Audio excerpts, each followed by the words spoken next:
Hola, ¿qué tal? ¿Cómo están? Bienvenidos a una nueva edición aquí en el Círculo en Justicia TV. Y hoy vamos a platicar de un tema que me parece importante, que creo que cada vez vamos entendiendo un poquito más, que es el tema del lenguaje inclusivo, del lenguaje como un elemento importante de ver cómo nos relacionamos en la sociedad. Y de esto vamos a estar platicando con nuestras invitadas el día de hoy. Saludo a Adriana Aput Porras, especialista en comunicación para el desarrollo. ¿Qué tal, Adriana?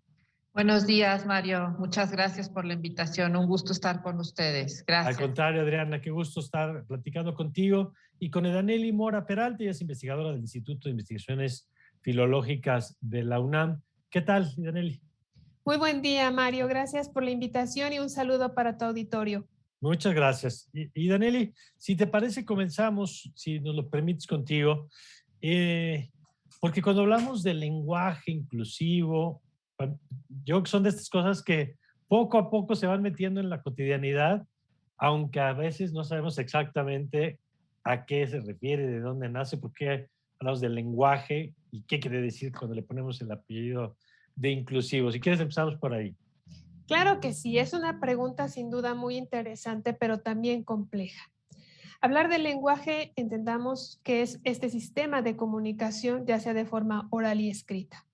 Como bien decías al inicio de la introducción, esta lengua también es un medio de socialización. Por lo tanto, también con él aprendemos a emitir ciertos prejuicios, ciertos valores y ciertos estereotipos. La idea básica que nos debe quedar muy clara es que la lengua está viva y por lo tanto esa lengua también es el reflejo de la concepción de mundo, nos ayuda a organizar el pensamiento y también a representar la realidad. Y eso es muy importante porque justamente la lengua, como decíamos, al ser un ser vivo, está en constante evolución y por lo tanto cambia y cambia a la par que va cambiando la realidad. Si nos remontamos a años anteriores, cuando el hombre llegó a la luna, el hombre no aterrizó en la luna. Necesitamos que el hombre tuviera ahí una palabra para justamente que el mensaje nos quedara claro. Entonces, ¿qué se dice? Que el hombre alunizó. Claro. Ajá, entonces nace alunizar en la luna. Que nunca habíamos necesitado la palabra, digamos. Exactamente. Entonces, ¿ahora qué ocurre? Esto, como bien decías, es algo que acaba de surgir, este apellido que le hemos dado al lenguaje inclusivo o no. Esto ya tiene un antecedente en la década de los 70, más o menos por ahí, cuando la mujer empieza a exigir que también tenga una visibilidad dentro de este contexto social. Y de ahí, bueno, pues han seguido estas luchas. No en vano, hace poco, 17 de octubre, acabamos de cumplir un año más, 1953, que la mujer tiene derecho al voto. Entonces, de esta manera, ¿qué se pretende con este lenguaje inclusivo? Pues nombrar y dar visibilidad, pero ojo, es un campo, diríamos, un campo semántico, un campo muy amplio, porque no solamente es a la mujer. En principio, ella es la punta del iceberg, pero debemos tomar en cuenta que hay otras minorías. Entre ellas, bueno, pues tenemos la comunidad LGBT, IQI+, que también está por allí, y otras minorías, por ejemplo, que ahora decimos de capacidades distintas, ¿no? Capacidades diferentes. Estos grupos, estos sectores que también han estado por allí relegados. De acuerdo. O olvidados. Entonces, ¿qué se pretende con el lenguaje inclusivo? Bueno, a través de ciertas estructuras lingüísticas que forman parte de la normatividad, emplearlas justamente para que se evite prejuicios hacia un sexo o género en particular. De acuerdo. Y ahorita volveremos, Idaneli, sobre varios de los puntos que ya has puesto sobre la mesa, pero yo quisiera, Adriana, detenerme un poquito en esto que decía Idaneli al principio. Y esta idea del idioma como algo vivo, porque cada vez que alguien de pronto dice las y los periodistas, y hay alguien que empieza a convulsionarse un poquito como si fuera un exorcismo, ¿no? Así No, es. no, pero ¿cómo dicen eso? Y entonces parte, por ejemplo, de los argumentos que se plantean es desde la idea de que el género masculino, ¿no? Que si yo digo los abogados y los arquitectos, estoy incluyendo a las mujeres, esta idea de que el concepto de hombre, los derechos del hombre, y que ya ahí tenemos que asumir que si son del hombre, también estamos hablando de la mujer. Esa es una de las cosas. Y la otra, un poco como el argumento de ya están incluidos, no hay necesidad de hacer nada. Y la otra, el argumento de las reglas del lenguaje, ¿no? Y entonces, que alguien de pronto hace un discurso o incluso ahora con la E, que ya platicaremos un poquito más adelante, se emplea cada vez, bueno, ya el exorcismo allí es doble, porque te pueden sacar a la Real Academia de la Lengua diciendo, no, ellos dijeron que no se puede y entonces no se puede. Yo quisiera que empezáramos por ahí, Adriana, en esto que apuntaba Idaneli. Claro que sí. Bueno, una cosa que va cambiando. Sí, la doctora ya ha explicado, ¿no? El lenguaje ha evolucionado, no hablamos el mismo español que hablábamos cuando nacimos los de nuestra generación, ¿no? Y es muy importante recalcar esto que mencionas y que mencionaba la doctora. El lenguaje no está exento de la desigualdad. El lenguaje es un reflejo de esta desigualdad que históricamente ha existido, ¿no? Y sería bueno hablar, recalcar que cuando hablamos de igualdad, nos referimos a la necesidad que todas las personas estén representadas y sean visibilizadas en todos los espacios de la sociedad. Es decir, que todos y todas tengamos las mismas oportunidades y también se trata de un tema de derechos, ¿no? Me gustaría comentar sobre esto, que el propósito de este lenguaje inclusivo es llamar la atención, hacer conversaciones que realmente son necesarias sobre estas cuestiones que, como lo dije, históricamente han estado normalizadas e interiorizadas en todas, ¿no? Y esto pues tiene que ver con el androcentrismo, que quiere decir esta tendencia a creer que los hombres son y han sido los protagonistas de la historia, o a un tema de heterocentrismo, es decir, pensar que todo el mundo es heterosexual. Perdón que te interrumpa, Adriana, que aquí hemos tenido programas, por ejemplo, de cómo se está reescribiendo la historia de la ciencia, por poner solo un campo, de la cantidad de mujeres científicas que innovaron, inventaron, descubrieron, y que en esta versión que tú nos cuentas del relato de la historia dominado por los hombres, pues fueron invisibilizadas o minimizadas, ¿no? Claro, y esto, bueno, más adelante, si quieres, podríamos profundizar un poquito, no solamente en el lenguaje verbal, a mí también me gustaría hablar de ese lenguaje no verbal que también, de una manera u otra, nos ha invisibilizado a las mujeres.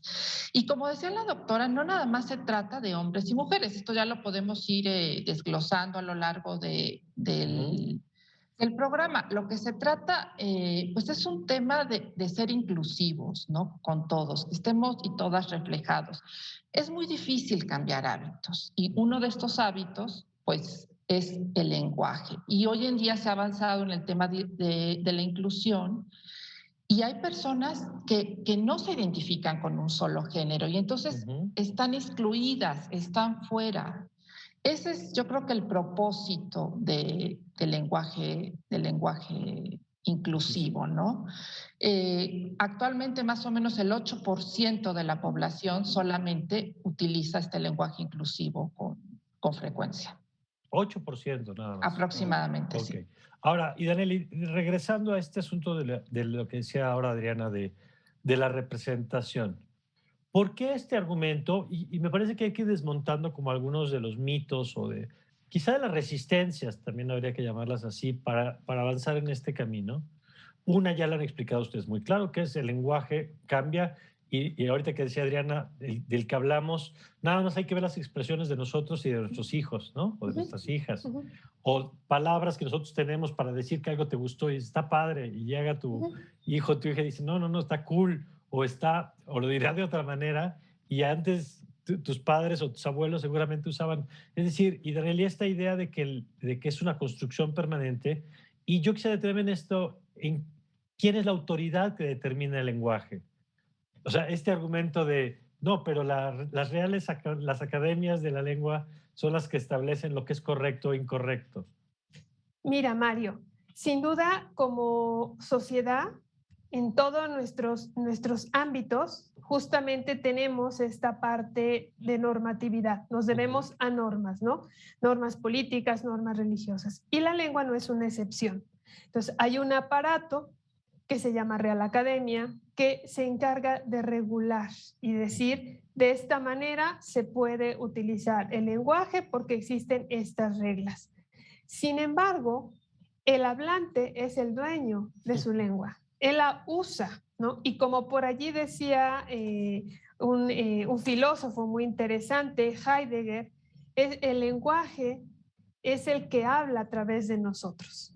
Entonces, decir que la academia tiene la posición absoluta no sería lo correcto. A mí, como lingüista, desde esta perspectiva, me interesa saber por qué el hablante emplea estas formas y para qué. ¿Qué hay detrás de esos usos, como bien decía Adriana, de estas formas no lingüísticas, como empezó a utilizarse el arroba, las barras, ¿no? Hasta llegar justamente a la vocal E, esta vocal que es un tanto neutra también, y que se intenta justamente utilizar para llenar este hueco. Entonces, digamos que la norma pues la presenta la academia, pero al final de cuentas es el hablante. También hay que decir que todas las lenguas, ¿no? En este caso el español, el francés, el italiano, el portugués, el gallego, son lenguas sexistas en cuanto a género. ¿Y por qué sexistas? Porque vienen de la base común que es el latín, ¿no? Y a partir de esta base, pues se van a desprender justamente estos géneros. Oye, y a riesgo de que nos desviemos un poquitito, pero ¿hay otras lenguas que no sean sexistas, que no estén construidas así? Bueno, hasta donde yo sé, todas las lenguas que derivan de esta base, ¿no? Habría que revisar qué otras lenguas que no proceden, por ejemplo, el euskera, ¿qué pasa con el euskera? Que ya desde que llegaron estos pueblos preromanos a la península, ya estaban ahí, entonces que tienen más antigüedad y que aún todavía se dice cuál es el origen, todavía está en tela de juicio el origen de esta lengua, ¿no? Del norafricano se dice que pudo haber sido el origen.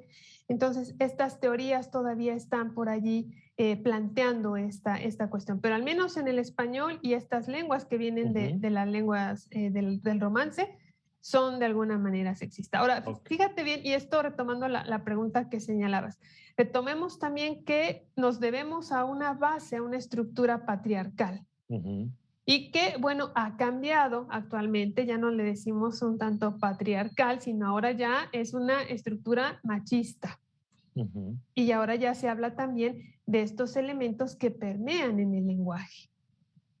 ¿Por qué es importante, Adriana? Y ya lo han estado ustedes señalando, pero platicamos un poquito antes de empezar el programa que creo que este programa tiene una vocación siempre, pero en este caso muy clara, pedagógica, donde quienes no somos expertos en el tema, aprendemos de expertas como ustedes.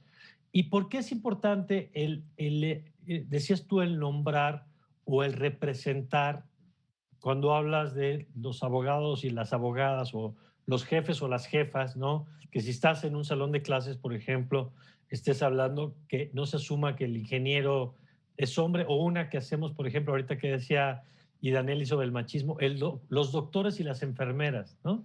Y entonces asumimos que el doctor es hombre y la enfermera es mujer porque lo hemos interiorizado así, ¿no? ¿Por qué es importante este asunto de nombrar? Mira, decía este filósofo franco-inglés, creo que es George Steiner, lo que no se nombra no existe. Entonces, estamos tan acostumbrados históricamente por la parte del lenguaje hablado, el escuchar siempre solamente nombrar a los niños, a los hombres, a los trabajadores y a los puestos, sobre todo aquí tiene que ver un tema de jerarquización, los puestos altos. Y por otra parte, lo que yo decía, el lenguaje no verbal, ¿no?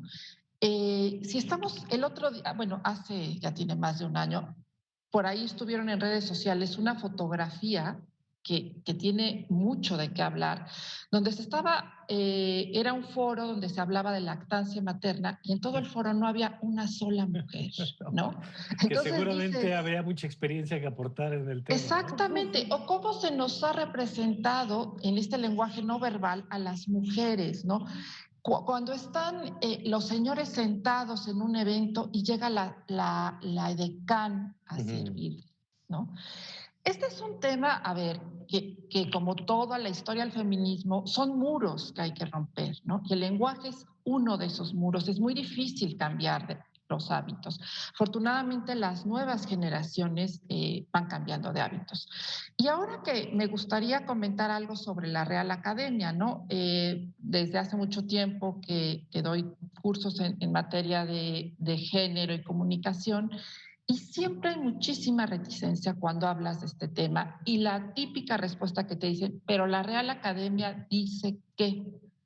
A mí me gustaría observar un poquito a la Real Academia, ¿no? Desde que se fundó por ahí de 1700 y pico hasta hoy, han formado parte de ella un total de 480 y tantos académicos, entre los que solo 11 han sido mujeres, ¿no?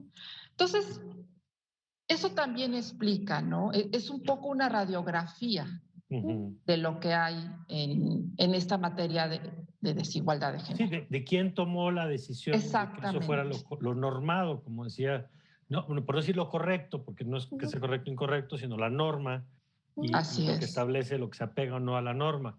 Que me parece un dato, a ver, otra vez vale la pena, Adriana, volverlo a poner, de 400 y tantos, ¿cuántos fueron? Mira, el último dato que yo me acuerdo es que de 486 académicos, solamente 11 han sido mujeres, ¿no? Académicos y académicas, ¿no? Hay que decir. Entonces, no sé, creo que los números hablan por sí solos, ¿no? Digo, históricamente ha sido así, pero, claro, pero esto es una radiografía de lo que hay. Absolutamente. Vamos a hacer una pausa y vamos a regresar. Creo que ya nos ayudaron a entender primero por qué el asunto de la academia obedece a una lógica que nos la decía y Daniel muy claro, de norma, pero no de uso de cotidiano, de apropiación del lenguaje, que pues lo hacemos de manera cotidiana, como cada persona, como cada grupo social, como cada generación además lo va haciendo. Y ya entendimos esto que apuntaba ahora Adriana, de la representación en su sentido más amplio, ¿no? No solo en el verbal, sino en el no verbal. En este programa, por ejemplo, debo decir que alguna vez nos dimos cuenta, solamente una vez de pronto nos dimos cuenta que teníamos invitados solo hombres en una mesa y decidimos cancelar esa grabación, incluso esa vez. Muy bien. Establecimos el criterio de que por lo menos tendría que haber siempre una mujer en el panel. Muchos han sido, como ahora que tengo el gusto de tener dos invitadas, ¿no? Que quizá para el número de invitados hombres que hemos tenido hay que ser muchos de mujeres para empezar un poco a balancear un poquito históricamente el registro, pero son cosas que vamos aprendiendo, ¿no? Que las instituciones Así es.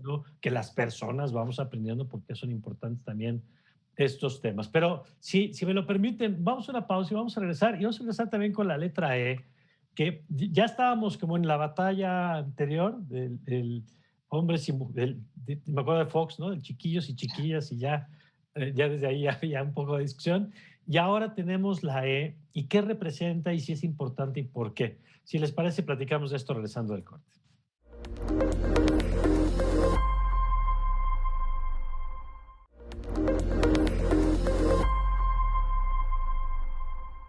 Estamos de regreso y uno de los temas que platicábamos, y Daniel, antes de la pausa, es cuando se empieza a hablar de la letra E.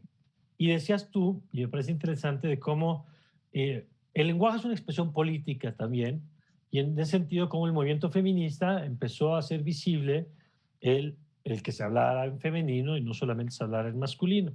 Y hoy de pronto tenemos expresiones como el nosotras, nosotros o el nosotres, ¿no?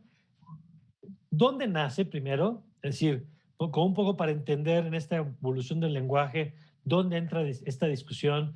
He visto también quien utiliza la X, que sonoramente pues no sabemos muy bien qué hacer con eso, como esta organización nosotros, con la X al final en la tercera, ¿no? Y entonces un poco entender, primero, de dónde nace y segundo, ¿Qué opinas como especialista en estos temas de esta modalidad o esta variante, digamos? Muy bien. Sí, sin duda empieza justamente todo este proceso, como decíamos, con marcas no gráficas, ¿no? Es decir, marcas gráficas más que lingüísticas, como era el caso de la arroba o de la X. Pero eso causaba un gran problema porque a la hora del discurso, ¿cómo se pronunciaba? Y al final el TODEX, ¿no? Volvíamos a caer otra vez en una E muy por allí profunda. Entonces, no fue como lo más apropiado y entonces dicen, bueno, vamos a utilizar la E. Y se utiliza la vocal E porque justamente es la vocal también más neutra, ¿no? Tienes ejemplos como la leche, ¿no? Donde tienes el artículo masculino, perdón, femenino, pero tienes el coche, donde tienes ahí también un artículo masculino, pero termina en E. Entonces, es la opción que se utiliza porque para estas comunidades es la vocal que más puede tener precisión a la hora de nombrar y de hacer visible lo que no tenía visibilidad. Desde mi punto de vista, no va a quedar en nosotros decidir si al final va a prevalecer o no. El uso y el tiempo es el que va a dar realmente respuesta. Recordemos que los cambios de la lengua, incluso los cambios de significado, no se van a dar de un día para otro, sino pueden tardar muchos periodos de tiempo. Y lo que ocurre en este caso con E, tanto para el pronombre ella, ¿no? Justamente, pues la historia nos va a dar justamente la razón de si va a prevalecer o no. Y el hablante, conforme el uso que le dé, es justamente lo que nos va a decir al final si sí va a quedar en el habla o no. Entonces, desde mi perspectiva, este sería el punto. Ahora, recordar que el pronombre en su significado y en la evolución que tenemos desde el latín, bueno, era justamente por el nombre de. Entonces, decir yo, tú, él era nombrar por el nombre de alguien que estaba allí, ¿no? Eso es lo que significa la parte de un pronombre. Entonces, ahora utilizar esta marca para visibilizar, pues justamente será el uso y el tiempo el que nos dé la razón. Pero lo que sí es importante entender es que hay una cuestión social, una cuestión política y una cuestión cultural que el lenguaje nos está diciendo, aquí hay algo. Y para nosotros es importante, como estudiosos de la lengua, saber culturalmente, socialmente, qué es lo que el hablante nos está diciendo. Claro. Y siguiendo con esta línea, Adriana, la E o el lenguaje, lo han dicho ustedes muy claro, como representación de la realidad. Cuento que hace poco, por ejemplo, fue una tienda de ropa en Estados Unidos, debo decir, no, seguramente lo veremos, no sé si ya en la misma cadena lo repetirá en México, pero era interesante que era el típico departamento de ropa de hombres, ropa de mujeres, y era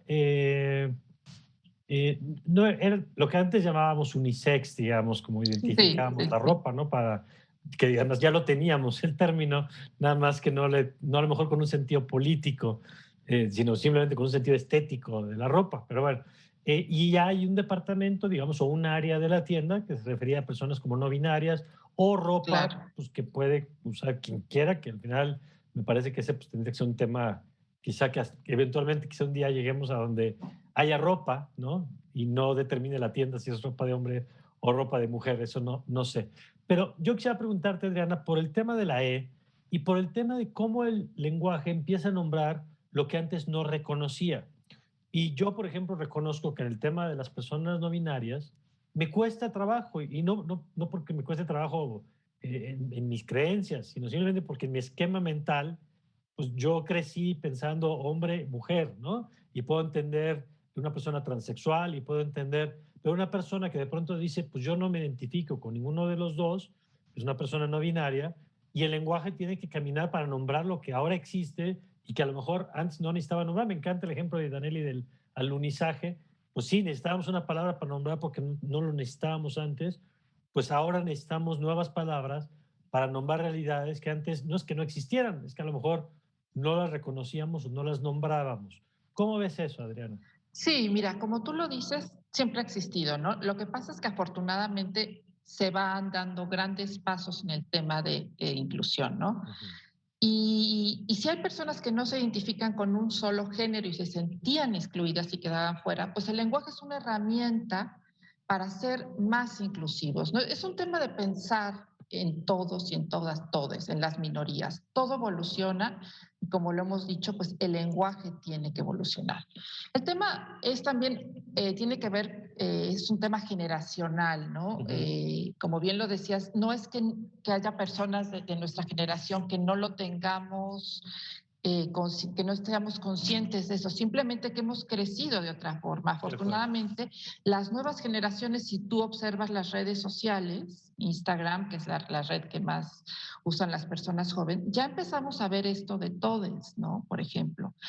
Ahora, en lo que se refiere a preparación de discursos, en lo que se refiere a notas de prensa, a manejo en medios de comunicación, también podemos utilizar genéricos, ¿no? Si estamos diciendo el 80% de los mexicanos, podríamos decir el 80% de las personas en México, ¿no? O si nos estamos refiriendo a los directivos de un banco, pues podemos decir el personal directivo, ¿no? O sea, intentar buscar estas palabras, porque si seamos honestos, no podemos estar todo el tiempo diciendo todas y todos, ¿no? Pero intentemos, yo creo que el propósito del lenguaje inclusivo es, como su nombre lo dice, incluir a todos, ¿no? A esta diversidad en la que vivimos, ¿no? Y aprendamos de los jóvenes que afortunadamente ellos sí nos están dando una lección en materia de inclusión. De acuerdo. Y regreso nada más, y Danelia, a esto de los pronombres, y me llamó la atención que entiendo que en Estados Unidos se está empezando a usar, por ejemplo, el he para él, el she para ella, pero el they, que lo usamos para ustedes, en el lenguaje que hemos aprendido a lo mejor de escuela, para referirse a una persona no binaria. Y es interesante cómo cada idioma, porque pensaba ahora que hablabas de la E y de si se va a adoptar o no, y que al final pues, va a ser el uso el que determine si se incorpora o no, cómo el idioma tiene que ir o usando lo que ya tenía con nuevas aplicaciones, digamos, o desarrollando nuevos elementos que antes no se tenían. ¿Cómo estás viendo esto? Porque además esto es interesante, que no es un debate mexicano, no es que aquí inventemos el discurso, el lenguaje inclusivo, y no es que estas conversaciones seamos el único país que las está teniendo. En efecto, Mario, no somos los únicos, es a nivel mundial. Incluso hace poco en Francia había una gran polémica de que si se iba a utilizar el lenguaje inclusivo o no. En principio se pugnaba porque sí, después se prohibió y que era una alteración en el lenguaje. Entonces, en efecto, lo que hace el hablante es que dentro de todo este repertorio, dentro de este lexicón que tiene, como decía por allí Chomsky, en la cabeza, tiene ciertas estructuras ya establecidas, ¿no? Que están de alguna manera normativizadas. Entonces, utiliza esos recursos justamente para nombrar esta realidad.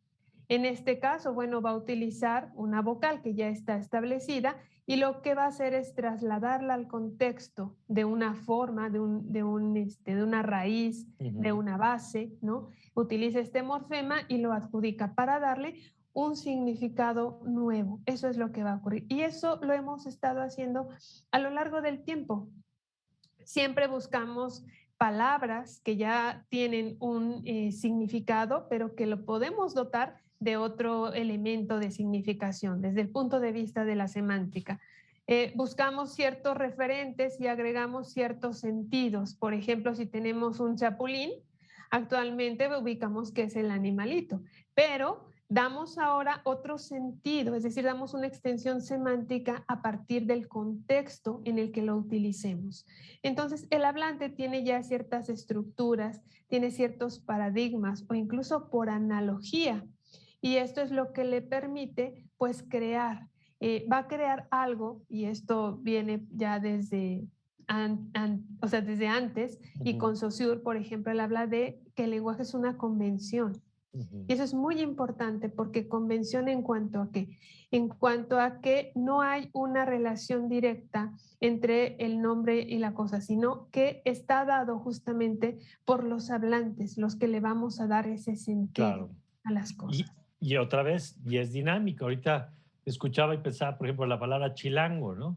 Que entiendo que originalmente eran los que vivían fuera de la Ciudad de México, nacieron fuera de la Ciudad de México y se fueron a vivir después, y que hoy lo hemos apropiado como gentilicio de quien es de la Ciudad de México, es chilango, y habrá quien no lo ve así, pero digamos, es constante evolución, resignificación de los términos. Pero déjame, Adriana, plantearte, tú decías hace rato que cuando das los cursos no falta quien te dice, pero saca la toga, ¿no? Se envuelve y dice, pero la RAE. Y déjame decirte otro, y ya nos explicaste además este dato de la RAE, de cómo estaba conformada, que puede ayudarnos a entender por qué toma ciertas decisiones. Pero déjame decirte otro de los argumentos. Quienes dicen, a ver, ¿cuál es el chiste de hablar de diputados y diputadas si el lenguaje no cambia la realidad?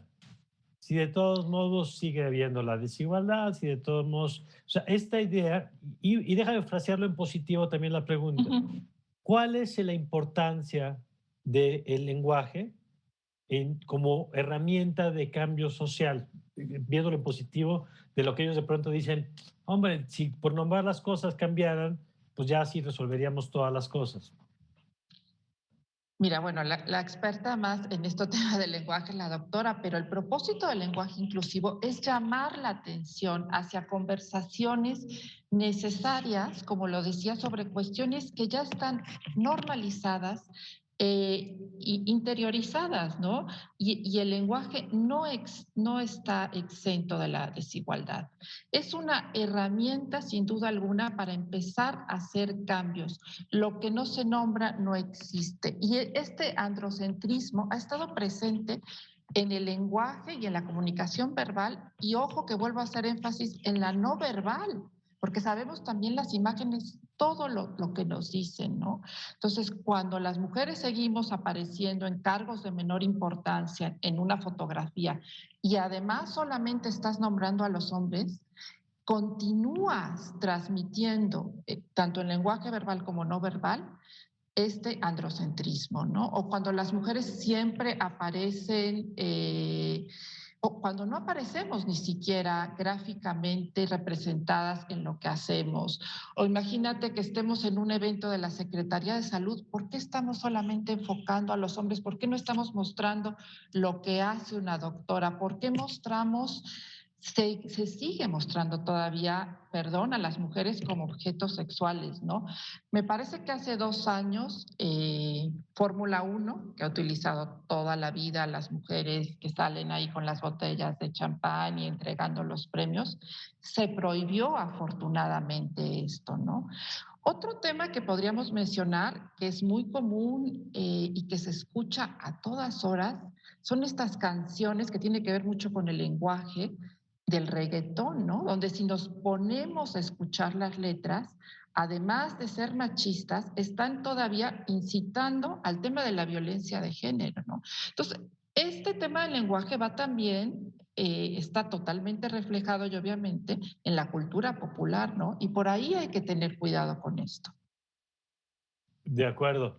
Y Daniel, la misma pregunta, justamente, ¿cuál es entonces el papel del lenguaje en tanto a capacidad de provocar cambios o también de conservar el statu quo, ¿no? Que quizás es la otra, a veces la batalla por no modificar el lenguaje, quizá en el fondo revele una resistencia a no modificar el resto de la realidad.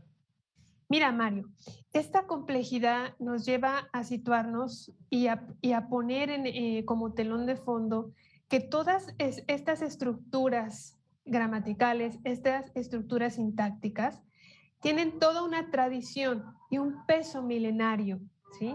Es decir, no son estructuras del artículo, el género femenino masculino actual, sino que ya se debe a todo un proceso de evolución de la lengua que ya está fijado. Entonces, para el hablante es complejo romper con esas estructuras milenarias. Y ese creo que es el punto quiebre de toda esta situación, que al tener ya estos elementos cuesta un poco de trabajo. Y te lo voy a decir de esta manera. Tenemos este contexto ahora de salud que es COVID, ¿no?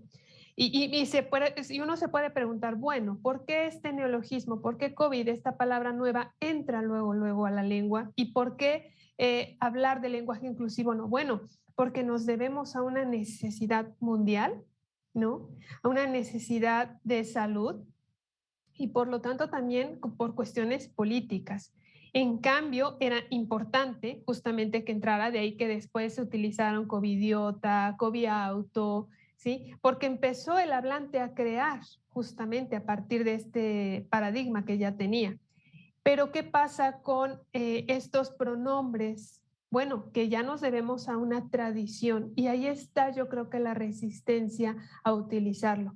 Pero bueno, si lo tenemos, debemos echar mano de este recurso para justamente decir que la lengua nos está diciendo algo. Fíjate, Mario, que tú tocabas un punto muy interesante, me llamó la atención cuando hablabas de los gentilicios.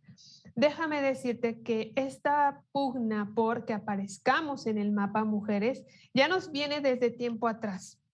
Fíjate que en el libro en el diccionario que, se llama Tesoro de la Lengua Castellana de Sebastián de Covarrubias, él documenta justamente gentilicios. Y fíjate, todos son masculinos. Entonces documenta, por ejemplo, tártaros, documenta godos, que son de los primeros pueblos que se asentan en la península, filisteos, pero cuando hace la definición, justamente es una definición solo para varones, ¿no?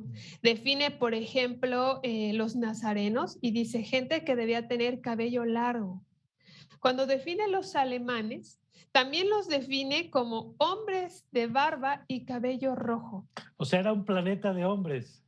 Sí, entonces esto es bien interesante porque ya otros aspectos de la historia de la lengua te van justamente reflejando el, decía Adriana por allí, el androcentrismo, ¿no? Justamente el hombre como eje en el que todo está circulando alrededor de él. Y fíjate que es interesante esto del androcentrismo, plantear también que hay palabras, por ejemplo, de la revolución, ¿no? Por ahí ya la Revolución Francesa que también nos trajo por ahí algunos elementos para estas cuestiones de género, pero que la misma palabra no pertenecía a este campo de la política. En principio estaba destinada a cuestiones de astronomía y de biología. Vemos cómo estas palabras también van cambiando y se van adaptando a otros campos y a otras necesidades también. Vamos a hacer un nuevo corte para regresar con un tema que me parece muy importante, que es entendiendo que esto tiene un proceso político y un proceso de adaptación libre, al final de cuentas, de cada persona, de cómo va usando el lenguaje. Hay políticas públicas y hay medidas que impulsan o que frenan en las organizaciones, en los gobiernos, en las familias, ¿no? Entonces, vamos a platicar, si les parece, un poquito de eso, de qué factores frenan o qué factores aceleran y facilitan también estos cambios de los que hemos estado hablando. Si les parece, lo platicamos regresando.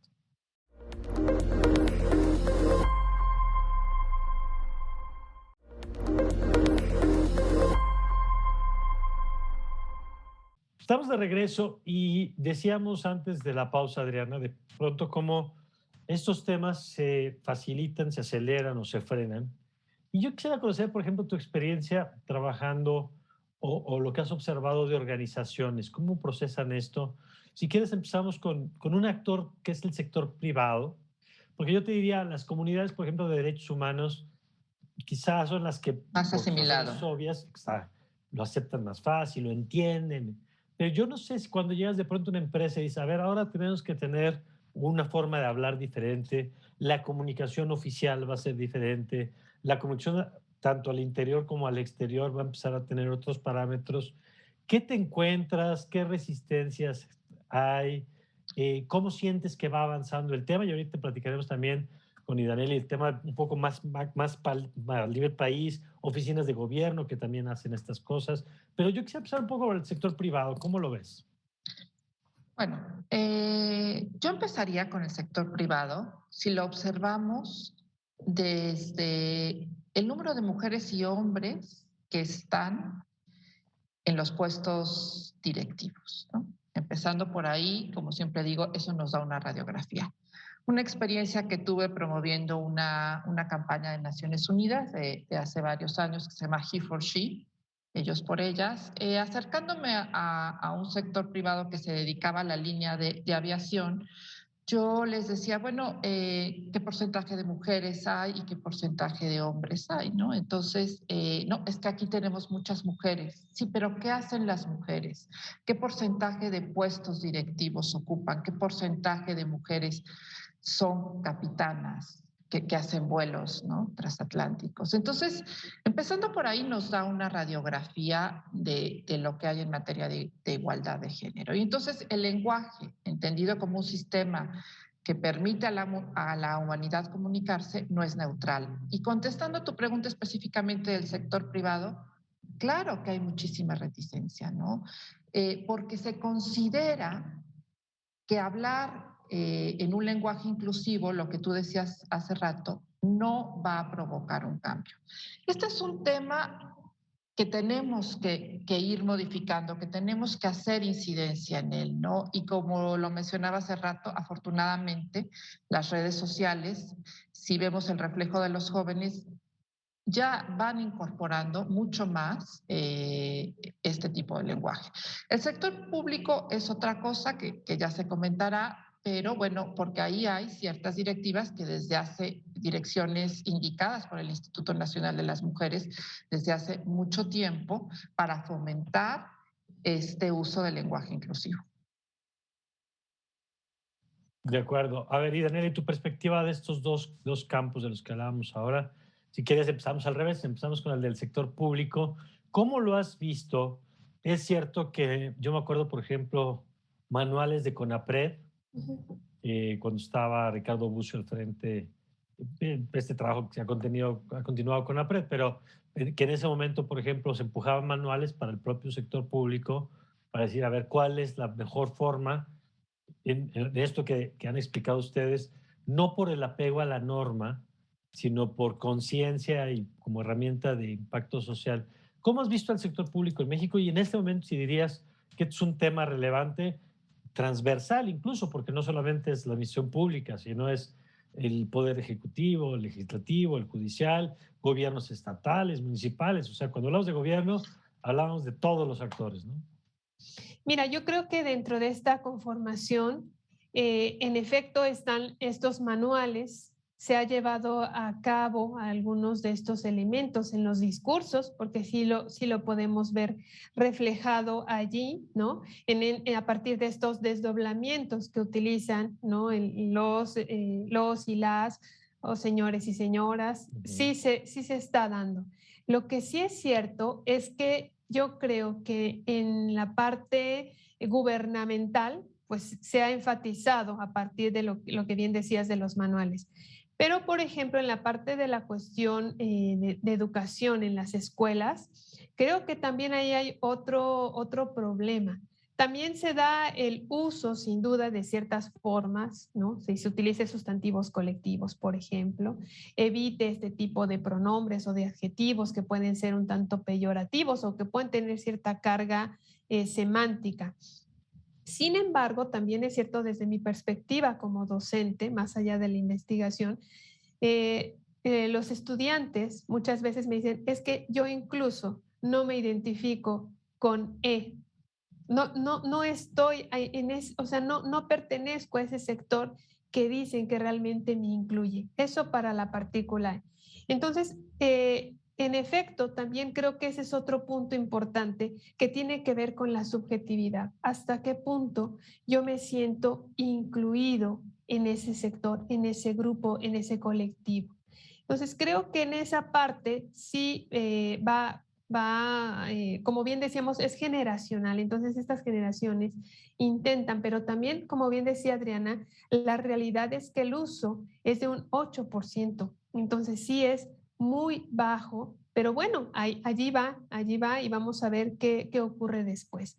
En otros sectores lo veo también un tanto complejo y te lo voy a decir, en los medios de comunicación. Cuando comienza, y que también ustedes son una fuerte, vital de importancia, porque a veces ustedes sirven como modelo. Cuando ustedes comienzan un segmento, es usted que se encuentra allí, muy buenas tardes, o buenas tardes por acompañarnos. Entonces, creo que también, no solo en este sector, como que se intenta evadir y dejar de lado, ¿no? No sé, esa es mi perspectiva. Y bueno, pues ya no vayamos al ámbito religioso, porque ahí ya sería un parteaguas a partir de ciertos dogmas que tendríamos ahí algunos problemas, ¿no? Pero bueno, lo importante sí es plantear que este fenómeno, como bien decíamos, va a partir de esencia extralingüística, todos estos factores políticos, sociales, pero también de factores intralingüísticos, que es lo que ya hemos visto propios de la lengua. Adriana, por ejemplo, para que este 8% del que hablaban de personas que utilizan el lenguaje incluyente creciera, es decir, ¿cómo y en todo caso, qué pasa o qué ha pasado en otras sociedades donde se ha logrado avanzar más en este tema? Bueno, este sería un cambio transversal, un cambio que tiene que ver con muchas cosas, ¿no? Porque el lenguaje obviamente es un reflejo de lo que pasa. La doctora acaba de mencionar dos temas que me gustaría retomar. Uno, que es un tema delicado, el tema de la religión. En todas las religiones, tengo una gran amiga feminista que dice, pero si Dios es hombre, ¿no? Entonces, son temas muy controvertidos, ¿no? Pero veamos quiénes ocupan las grandes esferas de todas las religiones y quiénes sirven a las grandes esferas de todas las religiones, ¿no? Históricamente las monjas han sido quienes a la religión católica han servido a los sacerdotes que ocupan. Pero bueno, ese es un tema controvertido que podríamos hablar mucho. Creo que para que haya grandes cambios, y también se mencionaba hace rato, los medios de comunicación tienen una gran responsabilidad. Por eso este tipo de espacios que has abierto, Mario, son fundamentales.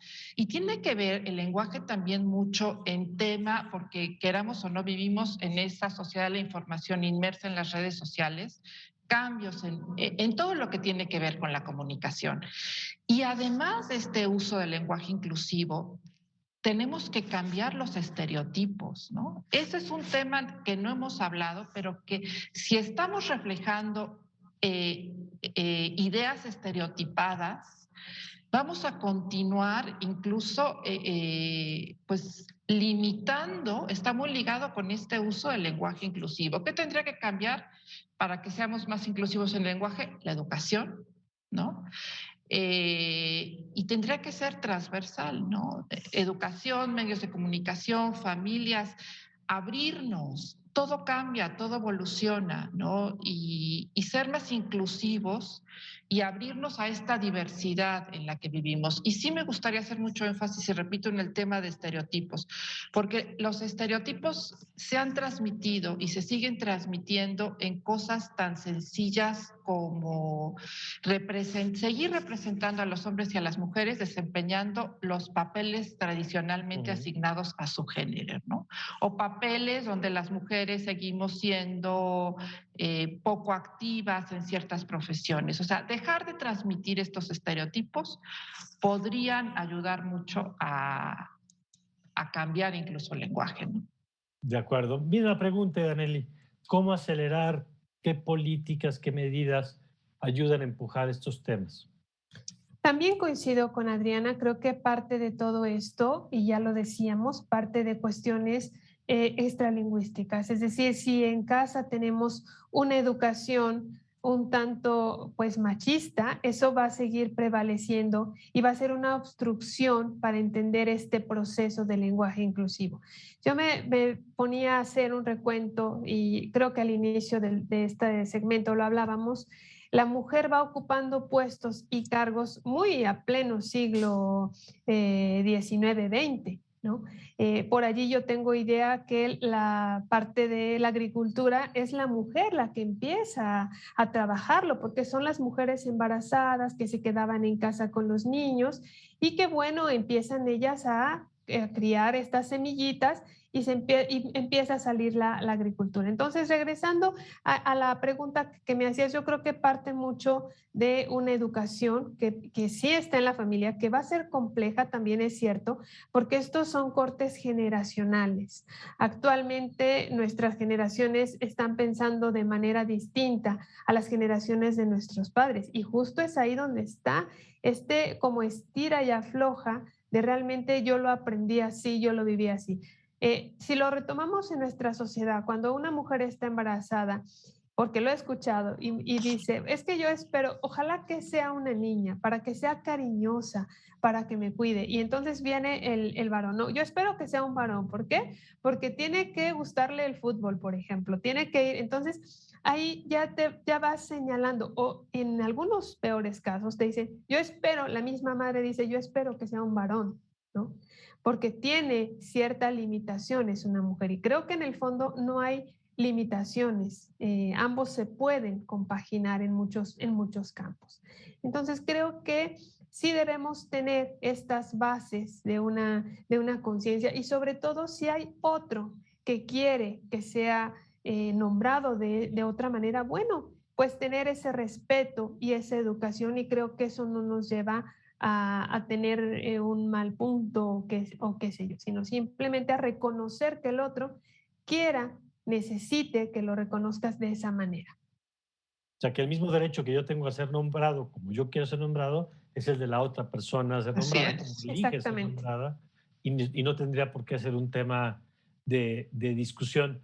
Yo creo que es un tema del que tenemos que seguir hablando, del que tenemos que seguir aprendiendo. Nos han dejado, me parece, yo quisiera nada más, Idaneli, alguna recomendación para, y ahorita le voy a preguntar también a Adriana, para alguien que quisiera entender mejor de este tema, alguna lectura, algo que pudieran a lo mejor acercarse como para entender, para aprender un poco, digo, evidentemente no para ser experta, pero sí por lo menos para entender un poquito más de estos temas. Mira, pues ahora con esto de las redes sociales y Internet, bueno, puedes encontrar simplemente en el Google, ¿no? Buscando ahí temas sobre el lenguaje inclusivo, lenguaje incluyente, puedes encontrar muchas referencias. Digamos que algo así muy puntual, no, porque realmente son distintas perspectivas que se han dado desde la psicolingüística, desde la psicología, desde la Ok, sociología, desde la sociolingüística. Entonces, creo que este tema es multidisciplinario. No solamente lo podemos juzgar o ver desde la mirada de la lingüística, sino de otras áreas.